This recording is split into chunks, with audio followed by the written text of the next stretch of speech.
असल बुनियाद ये है कि वो ये कहते हैं कि जिस तरह उन्होंने अपनी जान को कुर्बान कर दिया और शागिर्दों की फौज खड़ी कर दी, जिन्होंने 10-10 साल जेलों के अंदर गुजारा और मुल्क को आज़ाद कराया है, हम भी अपने मुल्क को गैरों के तसल्लुत से आज़ाद कराने के लिए काम कर रहे हैं। हज़रत शेख उलैन देवबंद के रहने वाले थे।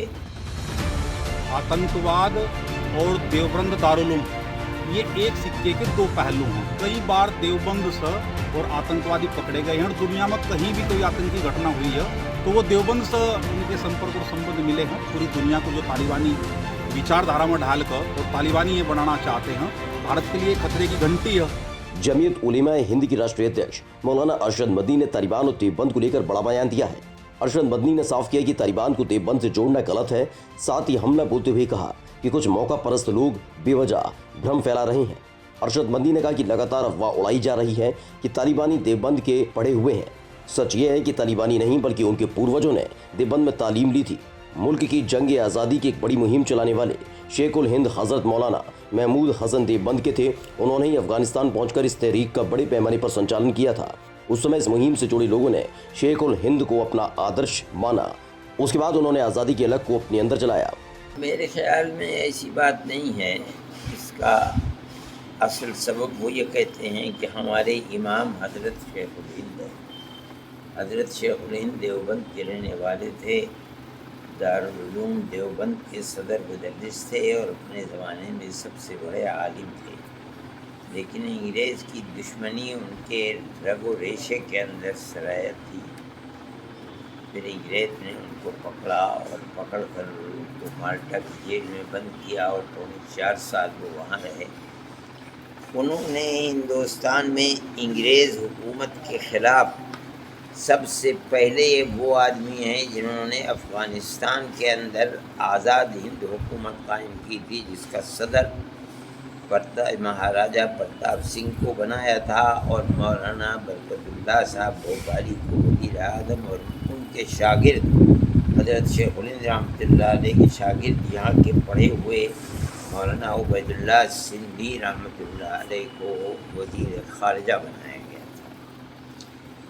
ये जो इस वक्त तालिबान हैं, ये हज़रत शेख उल हिंद रहमतुल्लाह अलैह की तहरीक से जो लोग जुड़े हुए थे आज़ादी हिंद के लिए और आज़ाद क़बाइल के अंदर काम हो रहा था, ये उनकी औलाद या औलाद की औलाद हैं।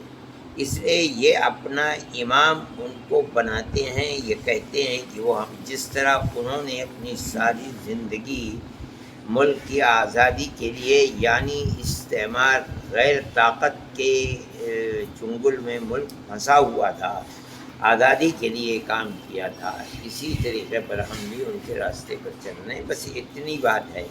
बाकी ये कि वो देवबंद के पढ़े हुए हैं। मुल्क की आज़ादी से पहले लोग तो पढ़ते थे, मगर मैं जहाँ तक जानता हूँ आज इस वक्त उसमें से कोई ज़िंदा नहीं है। ये लोग वो हैं कि उनके पढ़े हुए हैं, उनके शागिर्द हैं।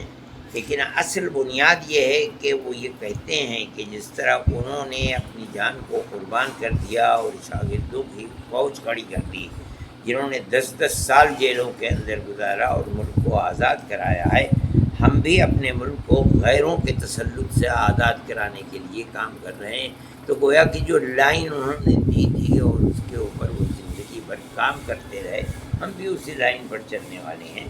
लोग ये समझते हैं कि ये लोग देवबंद के पढ़े हुए हैं। देवबंद के पढ़े हुए नहीं है। मुल्क की आज़ादी के बाद कहाँ था? अब तो कुछ वीज़ा चूँकि गवर्नमेंट इंडिया की उनसे जुड़ी हुई थी। अरशद मदनी ने कहा जो देवबंद को लेकर अफवाह फैला रहे हैं वो माहौल ख़राब करने की कोशिश कर रहे हैं, जबकि देवबंद ने हमेशा अमन कायम करने का काम किया है। एक तरफ अरशद मदनी देवबंद और तालिबानी संबंध को खारिज कर रहे थे, तो वहीं बजरंग दल के पश्चिमी प्रांत संयोजक विकास त्यागी ने एक विवादित बयान दिया। बजरंग दल के नेता ने कहा कि इस्लामिक शिक्षा के सबसे बड़े केंद्र दारुल उलूम से ही तालिबानी विचारधारा निकलती है। कई बड़े आतंकियों को देवबंद से कई बार गिरफ्तार किया गया। इसके अलावा देश में कोई बड़ी आतंकी घटना भी यदि होती है तो उसमें भी देवबंद कनेक्शन ही निकल कर आता है। तालिबानी विचारधारा और जिस प्रकार से अफगानिस्तान के अंदर ये घटनाक्रम हुआ है, मैं भारत के लिए इसे खतरे की घंटी मानता हूँ। और तालिबानी विचारधारा ये देवबंदी विचारधारा है जो देवबंद के दारुल उलूम से निकल कर ये वहाँ गई है। और किस प्रकार से एक ही मजहब है, एक ही धर्म के लोग आपस में मर रहे हैं, काट रहे हैं और पूरे दुनिया का जो इस्लामीकरण करना चाहते हैं, पूरी दुनिया को जो तालिबानी विचारधारा में ढाल कर और तालिबानी ये बनाना चाहते हैं, भारत के लिए खतरे की घंटी है। और मैं तो भारत सरकार से मांग करूंगा कि इस प्रकार की जो विचारधारा देवबंद के दारुल से निकल कर देवबंदी विचारधारा के रूप में ये और तालिबानी विचारधारा बनी है, और अब जाइए अफगानिस्तान के अंदर इतना बड़ा घटनाक्रम हुआ है, देवबंद के दारुल पर कार्रवाई होनी चाहिए इस प्रकार की, क्योंकि पूरे विश्व के लिए ये खतरा है। आतंकवाद और देवबंद दारुल ये एक सिक्के के दो पहलू हैं। दुनिया के जितने भी बड़े बड़े आतंकवादी रहे उनके संपर्क संबंध देवबंद से हैं और आज भी हैं, क्योंकि कई बार, केवल एक बार नहीं, कई बार देवबंद से और आतंकवादी पकड़े गए हैं। और दुनिया में कहीं भी कोई आतंकी घटना हुई है तो वो देवबंद से उनके संपर्क और संबंध मिले हैं, तो कार्रवाई देवबंद के दारुल पर होनी चाहिए, क्योंकि इनके संपर्क और संबंध है। और मैं तो योगी जी का धन्यवाद करूंगा कि इस प्रकार से उन्होंने ATS का यूनिट देवबंद में स्थापित की है और देवबंद जैसे स्थान पर दारुल पर और ये लगाम लगेगी, क्योंकि बहुत बड़ी घटनाएं, राष्ट्र विरोधी घटनाएं दारुल करता है। मैं तो बहुत दिन से बोलता हूँ, दुनिया के अंदर तालिबान की विचारधारा ये देवबंदी विचारधारा है, देवबंद के दारुल से निकल कर गई है। क्यों नहीं है देवबंद का दारुल? आतंकवादी इनके संपर्क और संबंध है नहीं क्या? देवबंद से पकड़े नहीं जाते क्या आतंकवादी? दुनिया में कहीं आतंकवादी पकड़े जाते हैं, उनके संपर्क निकलते नहीं क्या देवबंद के दारुल से? तो देवबंद का दारुल ही आतंकवाद की जननी है। आरोप प्रत्यारोप और बयानों के जरिए लगातार मुद्दे को तूल दिया जा रहा है, जिससे देवबंद एक बार फिर से चर्चा में आ गया है और ये विवाद खत्म होने के बजाय बढ़ता ही जा रहा है। सहारनपुर से सुशील कपिल के साथ ब्यूरो रिपोर्ट, कर्म क्षेत्र TV।